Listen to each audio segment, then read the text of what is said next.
नमस्कार। शुरुआत करते हैं मौसम की बात की तो बादलों की स्थिति से शुरुआत करते हैं। तो आप देखिए कि मध्य भारत के कुछ इलाकों के साथ-साथ यानी कि गुजरात, राजस्थान, उत्तर भारत के कुछ एक इलाकों में बादल बने हुए हैं। हालाँकि कई इलाके आप देखिए साफ होते हुए नज़र आ रहे हैं। दक्षिण भारत में भी कुछ बादल हैं, जैसे ये जो इलाका है छत्तीसगढ़ वगैरह में जो घने बादल थे, ये यहाँ पर ही साफ होता हुआ नज़र आ रहा है। यहाँ तक पूरा यानी कि काफ़ी बादल कम हुए हैं। इन इलाकों में भी बादल अधिक नहीं हैं, पर ये जो इलाका है, यहाँ पर काफ़ी घने बादल बने हुए हैं। वहीं दक्षिण भारत में ठीक-ठाक बादल है, एकदम घने भी नहीं है और एकदम साफ भी नहीं। तो ये आप देखिए हवाओं की स्थिति यानी कि वेदर सिस्टम्स की बात करो तो मॉनसून की जो अक्षय रेखा और अगर लो प्रेशर एरिया की बात की जाए तो ये जो लो प्रेशर एरिया जैसे कि मैंने बोला था कि नॉर्थ में जाएगा ये, तो कल ये लो प्रेशर एरिया जो कि छत्तीसगढ़ में था, अभी तो हालांकि सुबह रात का 10-11 हो रहा है, तो अभी यानी कि लो प्रेशर एरिया पहले ये यहाँ से इस प्रकार इसकी मूवमेंट हुई, लगभग ऐसे लो प्रेशर ने मूव किया है और ये लो प्रेशर अभी मध्य प्रदेश के इलाकों के ऊपर बना हुआ है और इसी के चलते जो मानसून की अक्षय ट्रफ रेखा है वो भी और एक चक्रवातों का क्षेत्र यहाँ बना हुआ है और यहाँ से ट्रफ रेखा ये कुछ इस प्रकार जा रही है, यहाँ से जा रही है और दूसरी ट्रफ रेखा यहाँ पर ये मेन यानी कि दो ट्रफ रेखाएं मर्ज हो रही है। एक यानी कि जैसलमेर डिस्ट्रिक्ट की तरफ जा रही है और ये सिंध की तरफ इस प्रकार जा रही है डिप्रेशन तक। एक डिप्रेशन जो कि अरब सागर पर वो बना हुआ है, वो ओमान की तरफ चला गया, यहाँ से ट्रफ रेखा बंगाल और बंगाल तक जा रही है। तो ये मौसमी प्रणालियां बनी हुई है। एक पश्चिमी विक्षोभ पहाड़ों पर है जो कि नेग्लेजिबल है, जैसे मैंने बोला था ये नेग्लेजिबल पश्चिमी विक्षोभ है पहाड़ों पे और यानी कि काफी हल्की बारिश दे रही है। और ये डिप्रेशन यहाँ पर ये ओमान के तट के काफी करीब चला गया है भारत से। अभी इसका भारत पे कोई इम्पोर्टेंस या कोई खतरा है नहीं, केवल ये जो है ये यानी कि अरब सागर से हवाओं को तो लगातार ही जारी रखा है इस प्रकार घूम करके। हालांकि इसका अधिक असर इन इलाकों में हो रहा है, यानी कि ये इलाके में ये अधिक असर दे रहा है। पाकिस्तान के सिंध वगैरह में इसने अच्छी बारिश गतिविधियां दी है। अभी इन इलाकों से भी ये दूर चला जा रहा है, यानी कि अभी केवल पाकिस्तान के कुछ बलूचिस्तान एरिया और यहाँ पर ये जो एरिया है यहाँ पर इसका असर भारत के आसपास रह गया है। इंडियन सब कॉन्टिनेंट की बात करो, बाकी अभी अरेबियन पेनिनसुला के आसपास चला गया है। इंडियन पेनिनसुला इंडियन सब कॉन्टिनेंट से ही दूर चला गया है, तो अभी हमारा इससे कोई लेना देना नहीं है। तो यानी कि दूसरे देशों की अभी परिस्थिति है, तो हम इसमें भारत के मौसम की बात कर रहे हैं। तो शुरुआत करते हैं उत्तर भारत के यानी कि पहाड़ों से। तो पहाड़ों में जो पश्चिमी विक्षोभ बना हुआ था यानी कि काफी कमजोर है और पश्चिमी विक्षोभ का थोड़ा मोड़ा रोल है, यानी कि ये पश्चिमी विक्षोभ तक पूरा नहीं कर सकता, कह सकते हो कि ये पश्चिमी विक्षोभ चक्रवाती हवा का क्षेत्र के रूप में है। और तो मैं यहाँ पर चक्रवाती हवा का क्षेत्र ड्रॉ कर दिया, पश्चिमी विक्षोभ ड्रॉ कर दूं, यानी कि ये काफी वीक है इसलिए मैं ये ड्रॉ कर रहा हूँ। और ये अपर लैटिट्यूड में हवाएं लगातार जो ये वेस्टर्ली विंड से पश्चिमी विक्षोभ के आने से क्या होता है कि पश्चिमी विक्षोभ तभी कि भारत में आते हैं इस समय क्या होता है कि ज्यादातर पश्चिमी विक्षोभ इस लेवल के ऊपर आते हैं, क्योंकि जो वेस्टर्लीज है वो मैंने आपको ऊपर दिखाया था, दोबारा आपको दिखा देता हूँ। तो जो थोड़ा ऊपर यानी कि पश्चिमी विक्षोभ इतना नीचे नहीं है, लगभग इस लेवल पर बना हुआ है, इस समय उतना नीचे रहता भी नहीं है। तो जो वेस्टर्लीज आप देखिए फिलहाल, क्योंकि वेस्टर्ली स्ट्रांग हुआ है, अब देखिए वेस्टर्न डायरेक्शन से 11.7 किलोमीटर सरफेस के ऊपर ये जो वेस्टर्ली विंड्स चल रही है यही पश्चिम विक्षोभ को लाया है और ये चलते रहती है हिमालय में। ये मानसून के समय वीक तो होती है, यानी कि इसकी गति वीक होती है, पर चलते रहते हैं। अब देखिए ये चलते रहेगी अभी यहाँ पर, और यही यानी कि कारण है कि यहाँ पर ही पश्चिम विक्षोभ आ पाया। हालांकि ये आगे थोड़ा वीक होगा, आप देख सकते हो कि नॉर्दर्ली हो जाएगा 25 तारीख को, यानी कि इस समय जो है वेस्टर्ली उतना प्रोमिनेंट रहता नहीं है पहाड़ों के ऊपर, इसी के चलते पश्चिम विक्षोभ इतना आते नहीं है। पर इस इलाके के ऊपर लिखा होगा ये जो वेस्टर्लीज है ये थोड़ा प्रोमिनेंट रहता है, तो इस इलाके में आ जाता है। ये जो इलाका है इसके ऊपर इस इलाके में तो भारत में अभी यानी कि आया है, तो लद्दाख के इलाके में कुछ इलाकों में हल्की बारिश या बूंदाबांदी यानी कि रहेगा। इसका असर तो थोड़ा है, बादल बादल छाएंगे इस इलाके में। ये लद्दाख क्योंकि कूल डेजर्ट है, यहाँ पर यानी कि उतनी बारिश नहीं होगी, बादल छाएंगे, हल्की फुल्की बूंदाबांदी और हल्की बारिश होगी। मॉइस्चर अरब सागर बंगाल की खाड़ी दोनों की तरफ से है,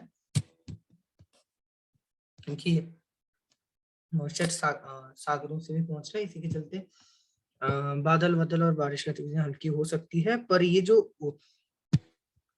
जो एरिया है यहाँ पर, यानी कि अभी जो अमरनाथ यात्रा वगैरह जो भी चल रहा है, या फिर अगर घूमने जा रहे हैं, कोई तीर्थ यात्रा में जा रहे हैं, तो इस इलाके में यानी कि अभी सावधानी बरतने की आवश्यकता है, क्योंकि इस इलाके में हल्की से मध्यम एक आध भारी बौछारें भी आ सकती है। यानी कि दक्षिणी लद्दाख, दक्षिणी जम्मू कश्मीर के इलाकों के साथ साथ उत्तराखंड, हिमाचल प्रदेश, इस क्षेत्र में बारिश गतिविधियां यानी कि मौसम थोड़ा सा हिंसक रूप भी ले सकता है, हालांकि उतना भी ज्यादा नहीं होगा, पर यानी कि हम लोग इनकार नहीं कर सकते, क्योंकि पहाड़ी इलाका है, पहाड़ों में अगर थोड़ा भी बारिश ज्यादा हो जाता है तो एक तो लैंडस्लाइड मडस्लाइड वगैरह हो जाता है, क्लाउड बस्ट की जो है घटनाएं यहाँ पर ही पहाड़ों में ज्यादा होने की आशंका होती है, वो मैंने समझाया हुआ है।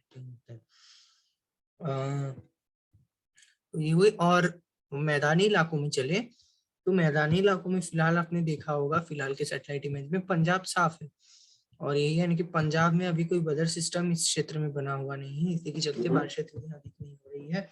लो प्रेशर एरिया भी अभी मध्य प्रदेश वगैरह के ऊपर बना हुआ है, और अगले 24 से 48 घंटों के दौरान पंजाब वगैरह में यानी कि बारिश की स्थितियां होंगी। अभी जो ट्रफ रेखा अभी धीरे धीरे यानी कि यहाँ तक एक्सटेंड होगी, ट्रफ रेखा अगर यहाँ तक आ जाएगी, हो सकता है कि कल, और इसी के चलते यानी कि पंजाब में हम लोग रूल आउट नहीं कर सकते, पंजाब में बारिश की स्थितियां अगले 24 घंटों के दौरान उतनी नहीं होगी। 24 घंटे बीतने के बाद कम से कम 20 तारीख से कुछ ना कुछ वेदर एक्टिविटी शुरू हो जाएगी। अब देखिए जो ट्रफ रेखा, क्योंकि अभी एक मेन चीज मैं बताना भूल गया, ये जो मानसून की जो अक्षय ट्रफ रेखा है, ये अब यहाँ से इस तरफ इसका मूवमेंट है, और 20-21 तारीख होते होते ट्रफ रेखा, जब भी आप देखिए यहाँ पर साफ साफ आप देख पा रहे होंगे, इस एरिया में ट्रफ रेखा आ जाएगी, तो बिहार, पूर्वी उत्तर प्रदेश, पश्चिम बंगाल, इन सारे इलाकों में वर्षा गतिविधियां काफी ज्यादा बढ़ने की संभावना है। लोगों जो अत्यंत भीषण मायूसी में गुजर रहे हैं, इससे काफी राहत मिलेगी। तो मैं इस एरिया में आ रहा हूँ, एक मिनट। और तो पंजाब वगैरह में हल्की से मध्यम बारिश होगी, एक आध स्थानों पे हरियाणा या पंजाब में भारी बारिश भी दिख सकती है। और ये और दिल्ली एनसीआर में भी हल्की से मध्यम बारिश गतिविधियां बहुत सारी, यानी कि एकदम कंटिन्यू रेन नहीं रहेगी, पर हाँ हल्की से मध्यम बारिश होगी। और 20 तारीख के बाद हो सकता है कि बढ़ जाए, कुछ क्षेत्रों में कंटिन्यू रेन भी हो जाए, मानसून में सारे जो जहाँ पर जो कि इंतजार था या प्रतीक्षा थी जिसकी। तो अब बारिश गतिविधियां इन सारे इलाकों में बढ़ने की संभावना है। राजस्थान में क्या होगा, राजस्थान में कि जो अभी जो पश्चिमी उत्तरी राजस्थान और उत्तर पश्चिमी जो राजस्थान के इलाके हैं, यहाँ पर 20 तारीख से वेदर एक्टिविटी में राजस्थान के इस क्षेत्र में कमी आना शुरू होगी। ये जो क्षेत्र है यहाँ पर वेदर एक्टिविटी में कमी आएगी, क्योंकि जो ट्रफ रेखा और वेदर सिस्टम बने हुए थे सारे हट जाएंगे, ट्रफ रेखा सरक जाएगी मैदान गंगा के मैदानी इलाकों में। और इस क्षेत्र में ऑलरेडी बारिश काफी अच्छी हो भी चुकी है, जो पश्चिमी राजस्थान है यहाँ पर, तो बारिश स्थितियां भी ज्यादा, या ये जो क्षेत्र है इसको जरूरत है, ये यहाँ से भी थोड़े नीचे इस क्षेत्र में काफी ज्यादा बारिश की जरूरत है, पश्चिम बंगाल तक, यानी कि ये क्षेत्रों को भी काफी जरूरत है। तो यहाँ पर बारिश गतिविधियां यानी कि होगी, तो यानी कि अभी मानसून थोड़ा यानी कि बैलेंस बनाने की कोशिश कर रहा है, यानी कि ये अच्छी बात भी है। पर और पश्चिमी राजस्थान में 22-23 तारीख से एक बार फिर बारिश में बढ़ोतरी होगी, एक सिस्टम बनने की संभावना है, मैं आगे बताता रहूंगा उसके बारे में। तो यानी कि कुल मिलाकर के तो कम से कम 21-22 तारीख तक पश्चिमी राजस्थान में वेदर एक्टिविटी में काफी कमी आएगी। 22 तारीख के बाद वेदर एक्टिविटी एक बार फिर बढ़ेगी, उसके बारे में आगे बताऊंगा। और ये हुई। और राजस्थान के शेष इलाकों में दक्षिणी राजस्थान के कुछ क्षेत्रों में आज ये जो एरिया है, ये जो कोटा, बूंदी, बारन, भीलवाड़ा, झालावाड़, उदयपुर, चित्तौड़गढ़, इस क्षेत्र में यहाँ पर मध्यम बारिश हो सकती है ज्यादातर क्षेत्रों में ही, और टोंक और अजमेर इन क्षेत्रों में हल्की बारिश होगी, हल्की से मध्यम।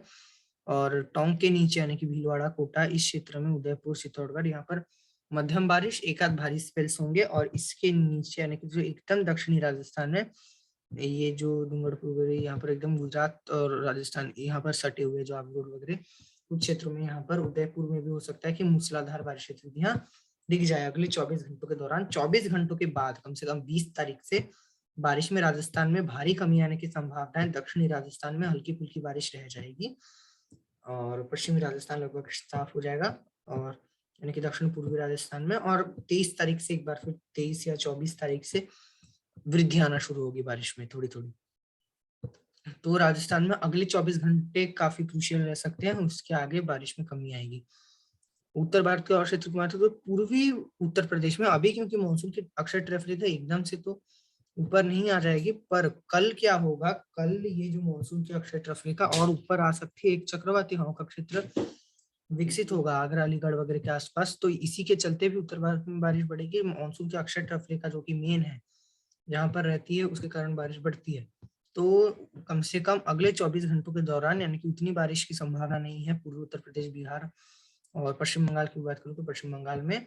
पर 19 तारीख के कम से कम देर दोपहर शाम से जो तराई के इलाके हैं उत्तर प्रदेश के, गोरखपुर, अयोध्या, बलरामपुर, सीतापुर, अलीगढ़, इन क्षेत्रों में कुछ ना कुछ वेदर एक्टिविटी शुरू होगी जो कि लखनऊ वगैरह तक स्प्रेड हो सकता है। 20 तारीख तक लगभग पूरा उत्तर प्रदेश वेदर एक्टिविटी से कवर हो जाएगा, बिहार भी कवर हो जाएगा, पश्चिम बंगाल के भी कई इलाकों में बारिश होने की संभावना 20 तारीख को नजर आ रही है। और ये यानी कि इन इलाकों में बारिश में अब वृद्धि आने की संभावना है, लोगों को काफी राहत मिलेगी। जहां पर अभी सबमर्सिबल का यूज हो रहा था या हो रहा था, धान की जो फसल है उसमें यानी कि उगाने में धान आ रही थी, इन सब से अब लोगों को राहत मिलेगी।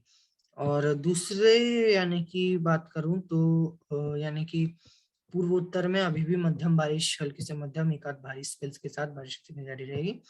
और आगे की बात करूं तो आगे पूर्वी भारत में अभी उतनी भी यानी कि भारी बारिश एकदम नहीं दिख रही है कि कोई लोग रहेगा, भारी बारिश होगी इन क्षेत्रों में। यहाँ पर आप देख सकते हो, यहाँ पर उतनी भी, मैं आपको 10 दिन का दिखा रहा हूँ, उतनी भी एक्टिविटी भारी बारिश। हाँ, पर अब ये जो मानसून की ट्रफ रेखा अगर ऊपर आ जाती है तो कुछ ना कुछ एक्टिविटी देंगी। डेफिशिएंसी तो अवश्य भी बनी रहेगी, इसमें रिवाइवल पूरा नहीं होगा, पर हाँ कुछ ना कुछ जारी रहेगी। मध्य भारत की बात करूँ तो मध्य भारत में अब उड़ीसा और छत्तीसगढ़ में वेदर एक्टिविटी में भारी कमी आई है।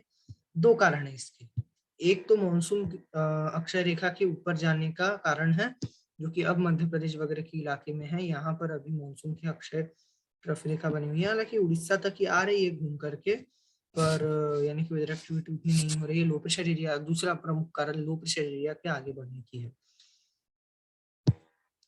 और ये मानसून की अक्षय ट्रफ रेखा, एक तो यहाँ से ट्रफ रेखा जैसलमेर तक जा रही है, एक एसेसिन की तरफ डिप्रेशन तक जा रही है। तो और ये हाँ, और अब उड़ीसा और छत्तीसगढ़ में वेदर एक्टिविटी में भारी कमी आएगी अगले 24 से 48 घंटों के दौरान। उड़ीसा में वर्षा तिथि हल्की रहेगी, एक आध मध्यम स्पेल के साथ। छत्तीसगढ़ में भी हल्की बारिश, एक आध मध्यम स्पेल के साथ। आज से ही रायपुर में मैं अगर बात करूं तो बारिश में काफी कमी आई है कल से, तो ऐसा ही यानी कि अगले 24 से 48 घंटों के दौरान मौसम जारी रहेगा। उसके बाद यानी कि 21-22 तारीख से यहाँ पर भी बारिश में वृद्धि होगी, पर यानी कि पहले जितना फिलहाल उम्मीद है कि उतनी भी बारिश नहीं होगी, या उससे ज्यादा बारिश नहीं होगी। गुजरात में वर्षा जितना कुछ क्षेत्रों में, पूर्वी गुजरात में मूसलाधार बारिश हो सकती है, दाहोद, वडोदरा इस क्षेत्र में ये लो प्रेशर एरिया के चलते। और ये लो प्रेशर एरिया हालांकि अब धीरे धीरे यानी कि उत्तर में जाएगा, यानी कि ये राजस्थान के कुछ इलाके में जैसे बाड़मेर में बारिश कल देगा, और कल के बाद बारिश गतिविधियां यहाँ से लगभग सबसाइड कर जाएगी। कच्छ के एरिया में यह अधिक कुछ वेदर एक्टिविटी नहीं देगा, कच्छ में हल्की बारिश की संभावना है, कभी हो सकती है, पूरे गुजरात में अगले 24 से 48 घंटों के दौरान। यानी कि गुजरात में भी जैसे ही ये लो प्रेशर एरिया जाता है, बारिश से काफी राहत मिलेगी। जहाँ पर भी बाढ़ या जल भराव है वहां से भी काफी राहत मिलेगी उन क्षेत्रों में, क्योंकि बारिश वेदर एक्टिविटी लगभग ना के बराबर हो जाएगी, यह हल्की फुल्की बारिश ही होगी पूरे गुजरात में। तो छत्तीसगढ़ उड़ीसा में बारिश काफी कम हो चुकी है। विदर्भ में भी अब बारिश में और भी विदर्भ में भी बहुत कमी आएगी, हल्की से मध्यम बारिश अगले 24 घंटों के दौरान रह जाएगी। प्रमुख यही लग रहा है कि हल्की बारिश होगी एक आध मध्यम स्पेल के साथ, यानी कि जो जबरदस्त मूसलाधार बारिश हो रही थी उसमें कमी आ जाएगी। मध्य प्रदेश में पश्चिमी जिलों में, मध्य प्रदेश के भोपाल, इंदौर, इन क्षेत्रों में हल्की से मध्यम बारिश अगले 24 घंटों के दौरान रह सकती है। और अब पूर्वी मध्य प्रदेश में बारिश में वृद्धि आने की संभावना है। एकदम मौसम ड्राई नहीं रहेगा, क्योंकि अगर मानसून की ट्रफ रेखा ऐसे ऊपर आती है इस क्षेत्र में तो मौसम को पूरा ड्राई नहीं रहने देगा। ये जो बुंदेलखंड का जो रीजन है यहाँ पर मानसून का ट्रफ रेखा आ सकता है, तो ये वेदर पूरा ड्राई रखने नहीं देगा, तो हल्की बारिश से इनकार नहीं कर सकते, हल्की से मध्यम बारिश के बौछारें आ सकते हैं। झारखंड रह गया था, तो झारखंड की भी मैं बात कर लेता हूँ। तो झारखंड में बारिश 24 घंटों के दौरान उतनी नहीं है, हल्की फुल्की बारिश हो सकती है। 20 तारीख से यहाँ पर भी हल्की से मध्यम बारिश शुरू हो जाएगी पूरे झारखंड में। और कोंकण एरिया की बात करो तो मुंबई वगैरह में बारिश में ये जो उन्हें और क्षेत्रों की कोंकण से पहले बात कर लेता हूँ, तो मराठवाड़ा क्षेत्र में भी बारिश में काफी कमी आई है, यहाँ पर भी हल्की बारिश होगी एक आध मध्यम के साथ। अगले 48 घंटों के दौरान मध्य महाराष्ट्र में नासिक, पुणे, इन क्षेत्रों में भी हल्की से मध्यम बारिश होगी, पहले से काफी कमी आई है बारिश में। मुंबई में भी अब जो एकदम भारी बारिश जारी थी, अभी मध्यम बारिश होगी, हल्की से मध्यम, और वेदर एक्टिविटी में काफी कमी आ जाएगी। अभी 20-21 तारीख को वेदर एक्टिविटी और कम होगी।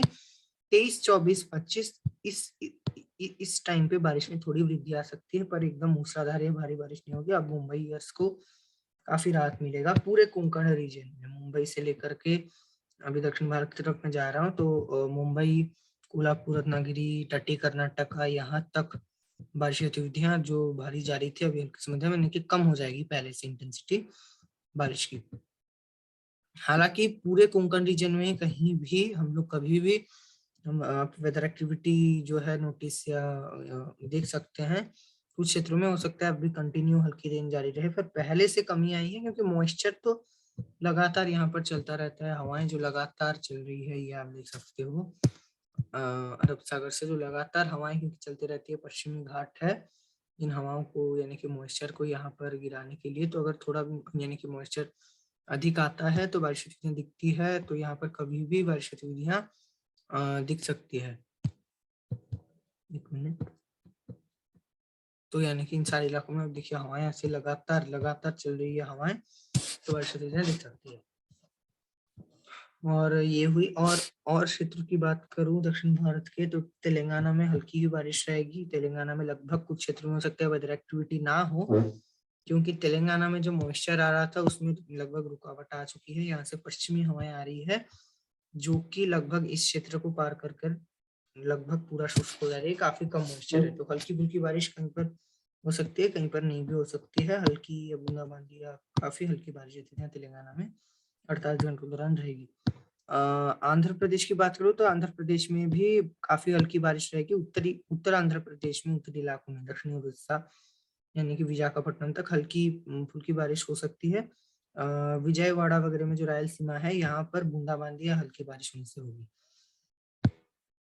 उत्तर आंतरिक कर्नाटका में हल्की बारिश होगी, बूंदाबांदी हल्की बारिश।